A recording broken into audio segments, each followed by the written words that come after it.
Capítulo 43. En cielo abierto. Reino Medio. El teniente Botharin, ahora capitán Bothar-El, condujo la nave dragón sana y salva al otro lado del torbellino. Rehuyendo el encuentro con otras naves elfas, puso rumbo a la ciudad portuaria de Suznas, en Aristagón, un puerto seguro que le recomendó Hugh la Mano y donde proyectaba hacer una breve escala para abastecerse de comida y agua y desembarazarse del Geir, del cuerpo del antiguo capitán y de la cajita del Wesham. Hugh conocía bien Suznas, pues había atracado allí cuando su nave necesitaba reforzar su carga de magia o reparar alguna avería. Le facilitó el nombre al capitán elfo porque él, la Mano, tenía intención de abandonar allí la nave. El asesino había tomado una decisión. Maldecía el día en que se había topado con aquel mensajero del rey. Maldecía la hora en que había cargado con aquel contrato. Nada había salido bien. Ahora había perdido su nave dragón. Por poco la vida y casi del todo el respeto por sí mismo. Su plan para capturar la nave elfa había dado resultado. Era cierto, pero, como todo lo que tocaba últimamente, no el que Hugh había previsto. Se suponía que era él quien debía haber tomado el mando, no aquel elfo. ¿Por qué se había dejado enredar en aquel condenado duelo? ¿Por qué no los había matado a ambos? Hugh era lo bastante inteligente para comprender que, si hubiera luchado, él y todos los demás estarían ahora muertos, muy probablemente. Pese a ello, hizo caso omiso de la lógica. Se negó a reconocer que había obrado como lo había hecho para salvar unas vidas, para proteger a Alfred, a Lindbeck, al príncipe. «No», se dijo, «lo he hecho por mí mismo, por nadie más. No me importa nadie más, y voy a demostrarlo. Los abandonaré, desembarcaré en Suznas y dejaré que esos estúpidos continúen hasta el reino superior y se aventuren con un misteriarca. Que me olviden. Yo haré el recuento de mis pérdidas, arrojaré las cartas, me levantaré y abandonaré la partida». El puerto de Suznas estaba gobernado por unos elfos a quienes importaba más su bolsa que la política y se había convertido en guarida de contrabandistas de agua, rebeldes, desertores y un puñado de renegados humanos. Los prisioneros gozaron de una buena vista de la ciudad a través de la portilla y la mayoría de ellos, después de verla, decidió que estaban más seguros encerrados en su calabozo. La ciudad no era más que un sórdido montón de tabernas y posadas edificadas cerca de los muelles, y las viviendas de los habitantes se agrupaban como un rebaño de ovejas en la ladera de un acantilado de coralita. Las casas eran viejas y destartaladas y el aire estaba impregnado de un olor a col hervida, uno de los platos favoritos de los elfos, debido, sin duda, a que en las callejas infestadas de desperdicios se pudrían montones de ella.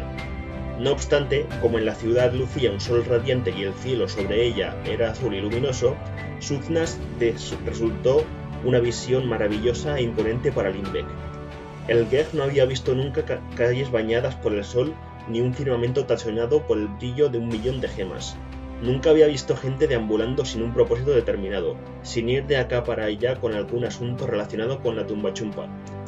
Nunca había sentido una brisa suave en el rostro, ni había olido los aromas de los seres vivos, animales o vegetales, o tan siquiera de las cosas putrefactas o moribundas.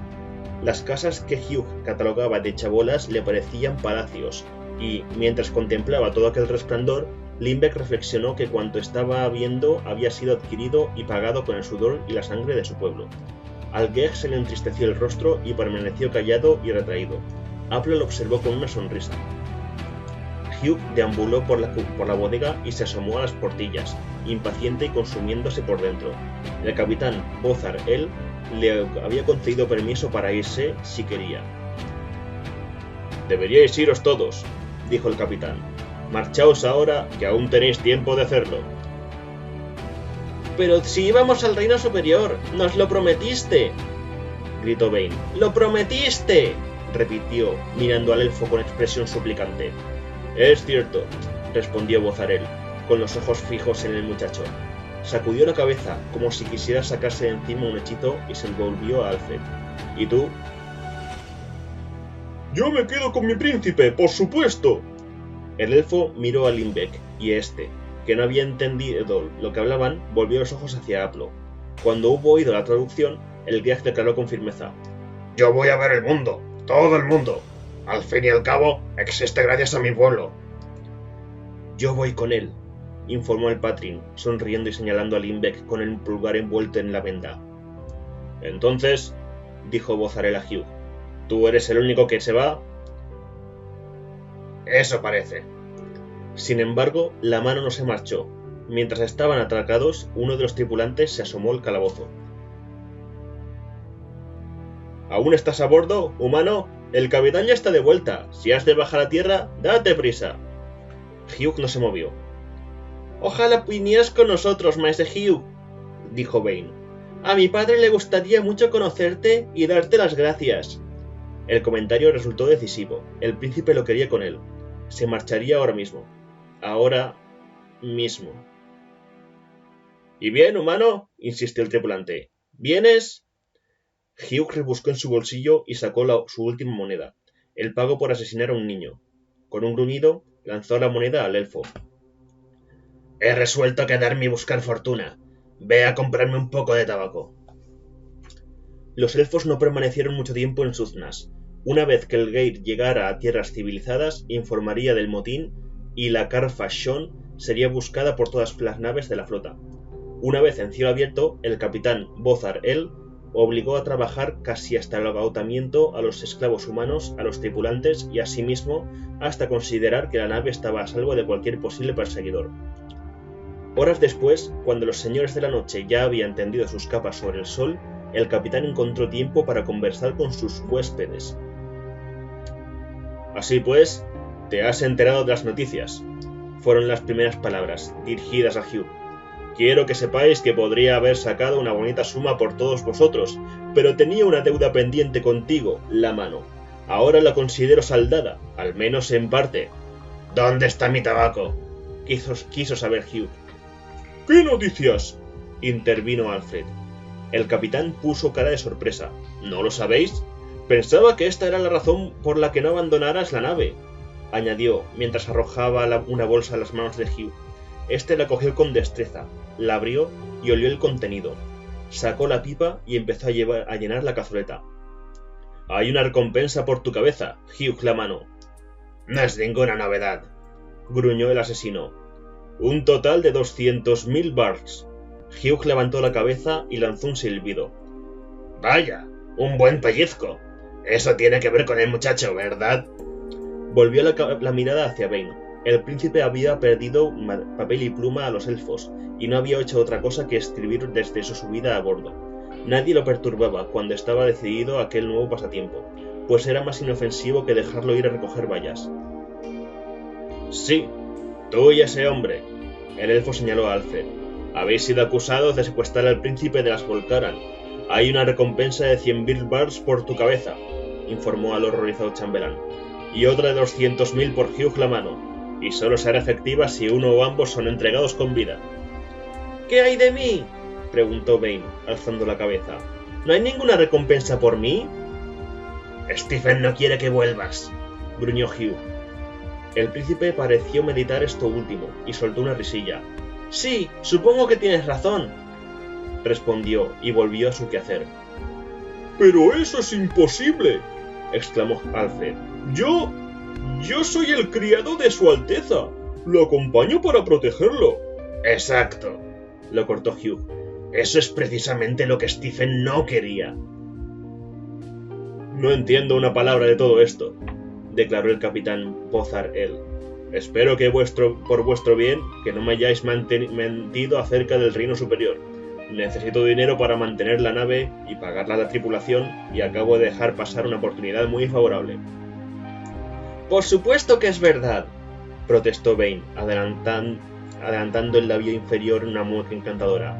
Soy hijo de Sinistrad, misteriarca de la séptima casa, y mi padre te recompensará con largueza. Será mejor que lo haga, replicó el capitán. Dirigió una severa mirada a los prisioneros, y salió de la bodega.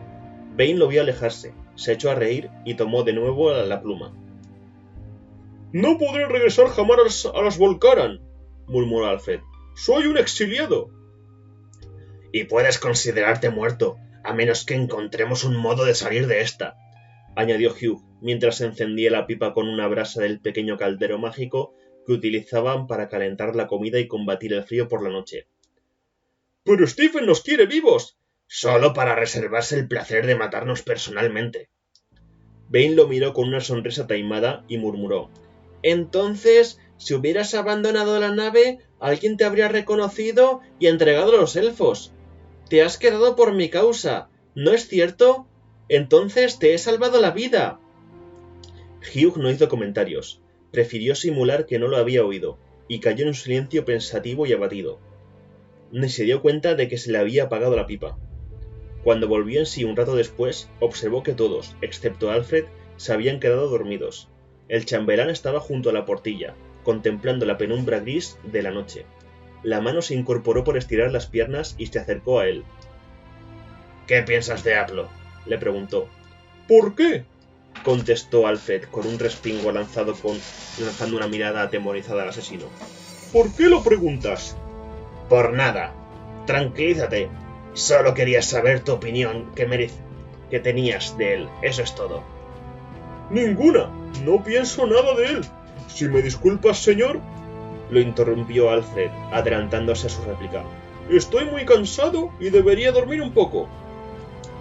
¿Qué significaba aquello? El chambelán volvió su manta y se acostó, pero Hugh, observándolo con atención, advirtió que Alfred estaba lejos de dormirse. Yacía tieso y tenso, frotándose las manos y trazando líneas invisibles sobre la piel. Su rostro podría haber sido una máscara de alguna obra titulada Terror y Aflicción. Hugh casi sintió lástima de él. Casi, pero no del todo. No, los muros que Hugh había levantado en torno a sí mismo seguían aún en pie, sólidos e intactos.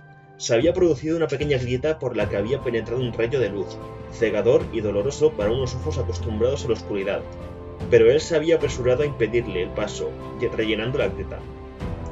El poder que ejercía el chiquillo sobre él, fuera el que fuese, era consecuencia de un hechizo. Era algo que quedaba fuera del control del asesino, al menos hasta que llegaron al reino superior. Retirándose a un rincón de la celda, Hugh se relajó y cayó dormido.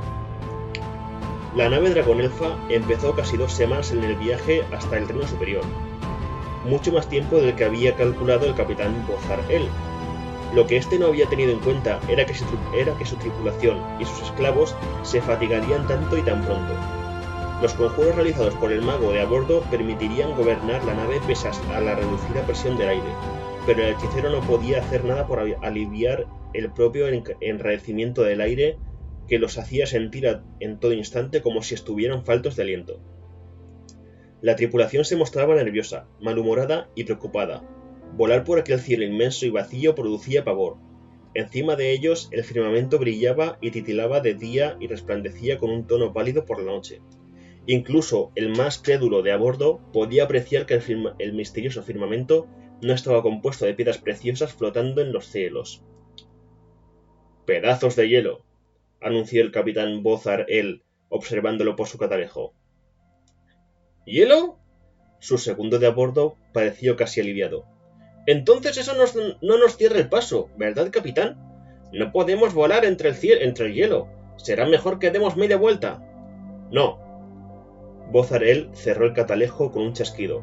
Más que a las palabras de su subordinado, parecía responderse a sí mismo, a algún dilema que debatía en su mente. Hemos llegado muy lejos, y el reino superior está ahí, en alguna parte, y vamos a encontrarlo. —¡O a morir en el intento! —añadió para sí el segundo de a bordo. Y continuaron navegando cada vez más arriba, cada vez más cerca del firmamento que pendía abarcando el cielo como un inmenso y radiante collar. No vieron signo de vida de ningún tipo, y mucho menos tierra alguna donde vivieran los más dotados de los hechiceros humanos. La temperatura descendió, se vieron obligados a ponerse encima de todas las prendas de abrigo que tenían incluso así, costaba mantenerse en calor. Los tripulantes empezaron a murmurar que su nuevo capitán estaba loco, y que todos iban a morir allí, bien de frío o perdidos en cielo abierto, sin fuerzas para regresar. Cuando transcurrieron unos días sin más ver rastro de vida, empezaron a escasear las provisiones y el frío se hizo casi insoportable. El capitán Bozar-El bajó a comunicar a sus invitados que había cambiado de idea y regresaban al Reino Medio. Encontró a los prisioneros envueltos en todas las mantas que tenían a su alcance, acurrucados en torno al caldero mágico. El Geg estaba mortalmente enfermo, ya fuera por el frío o debido al cambio de presión atmosférica. El capitán no sabía qué lo mantenía vivo todavía. Alfred sí lo sabía, pero se cuidó mucho de que nadie se lo preguntara. Bozar-El se disponía a anunciar su decisión cuando un grito lo detuvo. «¿Qué es eso?». El capitán corrió de nuevo al puente. «¿Lo habéis encontrado?». El segundo oficial, con los ojos desorbitados y fijos en la portilla, balbuceó. «Más bien dirías, señor, que él nos ha encontrado a nosotros».